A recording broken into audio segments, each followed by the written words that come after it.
going. Huh? It's going?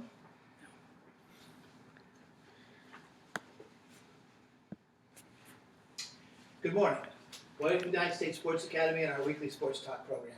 I'm back after a 2-week vacation. I actually wasn't on vacation. I was actually working in different cities for the last 2 weeks. But here with me today is Dr. Brett Simmemacher, our Chair of Sports Coaching, and Mr. Ben Billman, almost Dr. Ben Billman, probably in about another month or two. One of our great doctoral teaching assistants, and Sarah is back with us behind the camera as our producer. I'm Steve Butler. I'll be your host today, and today we thought we'd talk a little bit about women's basketball. And we talked about women's basketball for the last 10 years. You pretty much start with UConn. Mm-hmm. And I know we all watched the game, all four of us watched the game Monday night, and when they won their 100th game in a row, beat South Carolina, who was number 6 in the country at the time, by 11 points. So when you think about, we all played sports in college, when you think about anybody at any level winning 100 games in a row, what is the first thing you think about, Brett? Phenomenal. I mean, especially in today's world of the number of athletes that are talented, the number of teams that have talent, but you know, it's like I tell everybody, winning is an attitude and so is losing. And I think Oriema's done a great job over the years at creating that winning atmosphere, and he's not going to allow them to lose. And they probably don't talk about that much, but they do all the little things outside of what everybody sees on the court to make sure that it gets done within the lines on game day. Mm-hmm. Did you ever play on a team that won 100 games in a row? I never did, but I have to say that the thing that impresses me is we're talking about 18 to 22-year-old ladies, and the pressures that come with the academics of college, you know, the social life, you know, practices, the whole schedule, and obviously they're learning about life at the same time they're playing basketball. To do anything 100 times in a row, whether it's make class, get up in the morning, you know, it's tough to do that. And, you know, for these girls to have 100 straight games with no off nights is absolutely incredible. Yeah, they've only won 2 of the games by single digits. Yeah, let's not talk about the pressure. Right. You know, they have to feel it at some point, but they're expected to win every game. You know, getting back to what you said earlier about losing, Gino Oriema in an interview over the weekend said losing isn't a bad thing. It's how you respond to when you lose. And you know, he even said we're going to lose. It's going to happen. One of the things that I find interesting is, and the experts were talking about this during the game Monday night, and they kind of made the point that you better get them this year. Yeah. Because and Carol Lawson was, who knows a heck of a lot more about basketball than I'll ever know. She said, "I know this is going to sound crazy, but if they run the table this year, we could be looking at 200 because they've got everybody coming back next year except the Butler girl. She's a senior, but she doesn't start and doesn't play a lot of minutes. But she's the biggest player on their team, and the one thing they're missing is a center. And next year they've got this girl Azurá Stevens, who was her freshman year at Duke. She was a second-team All-ACC player and averaged 16.2 points per game. Her sophomore year at Duke, she was a first-team All-ACC and averaged 18.9 points per game. And then she was a center on the USA Under-19 team that won the World Championship in Russia, scored 18 points in the championship game. And two of the young ladies that play for UConn right now, Collins and Dangerfield, were on that Under-19 team with her. So, you know, basically they have 4 great players, don't have a center. Next year they're going to have 5 great players, including a great center. And one of the ladies, I can't remember which one it was, I can't remember if it was halftime with Rebecca Lobo or during the game, said that when they throw the ball up for the tip next year, in UConn's first game of the season, Azurá Stevens will be the best player in America, which is kind of scary. That is scary. And, you know, and think about this for a minute. As good as she was at Duke, and she said in her article I read, the reason she left Duke is because she didn't see herself progressing the way she thought she should. One of her main goals in her 4 years in college was to be much better at the end of 4 years, and she didn't think she was doing that at Duke. But think about this: she had to sit out this year; she couldn't play, but she's been practicing every day with the best team in the country. And as we all know, UConn practices every day against guys. Mm-hmm. You know, their ladies practice against guys. So she's gonna, and plus she had an injury at the end of a foot injury at the end of last season. That's had plenty of time to heal. So she's probably gonna come out and dominate next year, and they'll have the big four back as well. They had a stat on TV the other night. 8 of the 10 players. UConn only has 10 players on the roster right now, and 8 of them have never lost a game. Mm-hmm. Wow. So you know, so some people would say it's probably a good thing for them to lose before the tournament if you're gonna lose a game, but I don't see them losing.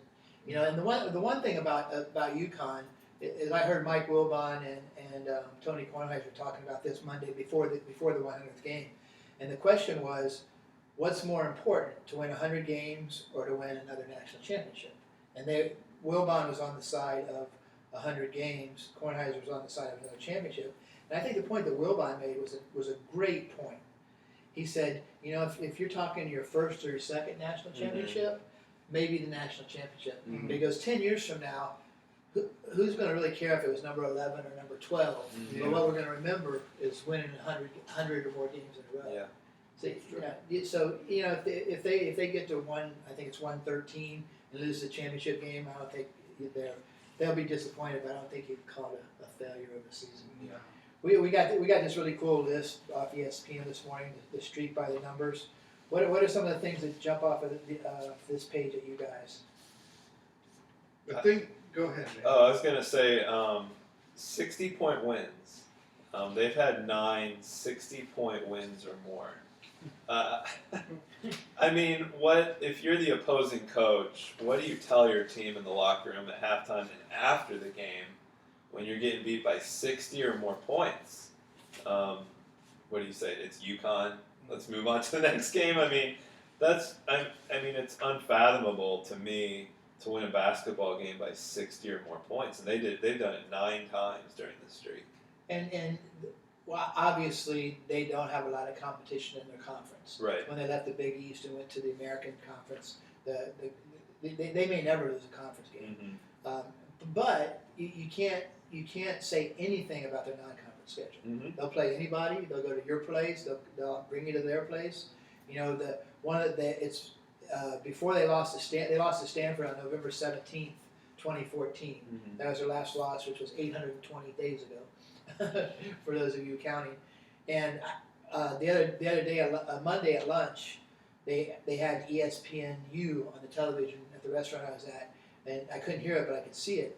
And one of the things that I didn't remember the game. I remember that they lost at Stanford. It was like the 3rd game of the season, and the girl from Stanford, her name was Orange. Her last name was Orange, spelled with 2 R's, O-R-R-A-N-G. She threw up a prayer from falling out of bounds in the corner with 1-point-something seconds left to send the game to overtime, and Stanford won overtime. Mm-hmm. So if that ball doesn't go in the basket, we're sitting here at 147. Mm-hmm. So they're 146 and 1 in the last 147 games, which not too bad of a winning percentage. Yeah. They've also won 36 consecutive road games, which is also an NCAA record. They played, of their 100 games, they played 28 of them against ranked teams. They've had 9 wins versus the top 5, and they've also played 4 games where they were either number 1 or number 2, and the other team was either number 1 or 2. They played in 4 1 versus 2 matchups, which is pretty impressive. So 9 wins against the top 5, 28 wins against ranked teams. So you can't accuse them of ducking anybody. Mm-hmm. You know, it's about probably a third of the way into the season. I was looking at the top 25, and number 2, 3, 4, and 5 at that point a bunch of them have lost a couple games since. But at that point, number 2, 3, and 4, and 5 in the AP poll had all lost 1 game, and that was to UConn. Mm-hmm. So they at that point they had played everybody in the top 5. Florida State, you know, there was a 3-point heave in the air in the Florida State game. That if it goes in, you know, we're not talking about 100 wins. Right. So it takes a little bit of luck. But I think the point Ben made earlier about never having a bad day, Mm-hmm. you know, it's pretty impressive. Well, something I looked up before we came up here is right now, of the top 12 teams in the country, they've played 7, Mm-hmm. and they've beaten all 7. And like you said, only 2 of those have been less than double digits. to me, I mean, that just proves that they don't duck anyone. Mm-hmm. They'll, like you said, they'll go anywhere. They'll play away. They'll play at neutral site. They'll play at their home place. It doesn't matter, but they want to play. And I think their mentality is, in order to be the best, you got to beat the best. And they do it year in and year out. Every year, they don't shy away from anyone. Yeah, and I, to be honest with you, I don't think Gino Auriemma gets the credit he deserves I don't either. for what he's done. Well, he's a lot like Calipari, but in the women's game, he recruits a lot of great players. But I think the difference is that, they're super talented, but when I was watching the game on Monday night, the discipline they play with is just incredible. Whether they're, 3-star recruits or 5-star recruits, it doesn't matter. They play hard, disciplined basketball. And it was incredible how he gets players at that level to play that hard, that intense, that smart, that disciplined for the full 40 minutes. It's really incredible. And we talked about this Tuesday morning after the game, but I think a perfect example of that is Katie Lou Samuelson, who had 6 points, 2 field goals and 2 free throws Monday night. She's their leading scorer. She only had 6 points, but she hustled her butt off the entire game, played defense, rebounded, blocked shots. I mean, just to watch her play, you would think she'd scored 30 points, the way as hard as she was playing. And like they always say, defense travels no matter where you go. But one of the things that you're talking about, not ducking anybody, if you look at the last number on the chart, their total margin of victory in 4 Final Four games over the last 2 years is 93, which is a 23.3 average. So in 2 semifinals and 2 finals, they've averaged beating the presumably 3 other of the best teams in the country by over 20 points each game. So that's kind of phenomenal. Of course, the record for the streak that they broke was 90, which was held by UConn. Yeah, that was the first year of Breanna Stewart, or was that the Maya Moore team? But one of them. Well, I think that's a testament to the girls before that have come through the program, and I think I don't think enough attention is given to that. I think those girls kind of help the program behind the scenes in helping Coach Auriemma do what they do. There was a row of them behind the bench. Yeah. Some of the entire former row filled. and you were saying that those 5, you could probably go out and win a WNBA championship with the 5 that were sitting behind the bench. Yeah, that's probably the only team in America that could give this UConn team a run. Yeah. It was Maya Moore, Breanna Stewart, Sue Bird was there. Sue Bird was there. I can't remember the other 2 were, but yeah, you could probably any of us could probably coach that team. Yeah. It'll be we talked about this yesterday. It'll be interesting to see who Coach Auriemma is only 62. He'll be 63 next month in March, so he's probably got a good 6-7 years left in him, and he looks good for 62. I can speak to that because he's only 2 months older than me. But I mean, who knows how long he'll coach and what kind of records he'll put up. Yeah. 39-point average margin of victory during the streak. That's pretty impressive. Another thing I liked was against SMU one time they scored 21 points before SMU scored, which is most points they scored to start a game. Hopefully that was one of those things where you have to stand up until your team scores, like they do at South Alabama. Yeah, it'd be quite a while. It'd be quite a while. Well, they've got 4 more games this year, 4 more regular season games, and then they've got the conference tournament, which we've already talked about the strength or lack thereof of the American Conference, and then they have the NCAA tournament, which will be 6 more games. So they've got 14 more games this year, or 4, 3, and 6, 13 more games this year. So they'll be sitting at 113 if they run the table, and then like those ladies on TV the other night said, look out for next year. In fact, I don't know if you guys, early in the season when they played Florida State, the lady that was announcing the game that night made the comment, even that early in the season, if somebody's going to get UConn, you better get them this year. Because that girl from Duke is going to be a great addition. Pretty special. Yeah. So what do you think? What do you think about the NCAA tournament? Do you think it's worth watching just to watch UConn, or do you think anybody has a legitimate chance? Well, I think a lot of teams have the chance. You know, if you look at the top 12, let's just look at the top 6. If you go down that list, even down to Notre Dame at number 7, they've only got 3 losses. There's 2 teams with 1 loss, and we know who's that loss is to. Well, I don't know. They didn't play Mississippi State. Who beat Mississippi State? I wonder. Probably Vandy or somebody like that in the SEC that might be ranked. But you know, anything can happen on any given night. But you know, when a team puts this amount of wins together,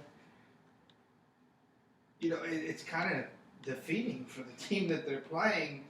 And it's, you know, I kind of compare it to when I played at South Alabama, when I played baseball over there, and we'd get a lot of the northern schools to come down and play us. Well, it's like they sat there and waited on us to have our big run, and go up by 4 or 5 or 6 runs, and then, you know, they might hang with us for 4 or 5 innings, but we just had that aura about ourselves that we knew we were going to come back and win the game. Yeah. Or they felt it, you could kind of feel it in the air. Well, we were talking about that the other day. Even though it was in the second quarter, it was back and forth a little bit, and UConn actually trailed for 5 minutes in the South Carolina game. They had that little spurt at the end of the first half to go up by 6. I never once during that entire game thought that UConn had a chance to lose. Yeah. And one thing you just said about anything can happen in any given day, that makes winning 100 games in a row even more impressive. Yeah. You know, I mean, think about that. It's just hard to wrap your brain around somebody winning 100 games in a row. Wow. Well, Go ahead. no, I was just going to say there's the usual suspects this year that are going to challenge them. You know, Notre Dame, South Carolina, Mississippi State's playing really well this year. Rebecca Lobo. Baylor. Rebecca Lobo said that Baylor has the best chance to beat them because they have 4 big players, and they have 20 fouls to give, and with their bigs, and basically they have you know, Gabby Williams is only 5'11", and she's the best rebounder on the team. Kaylee Samuelson's tall, but she's more of an outside player. So you know they were talking about how Baylor with their 4 bigs probably has the best chance to beat UConn, but they've already played once this year. Yeah. And it wasn't very close. Yeah, it was 11, I think. Yeah, 11-point game. Yeah, I just think they have that. You know, it's not a chip. I don't think that. I just, you know, when you win like that, Swagger. it's an expectation.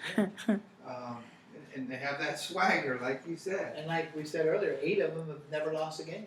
Right. And you know, as long as when you've never lost, you expect to win. You won't accept losing, and that kind of, I think in some ways it kind of lessens the pressure because you just expect to win.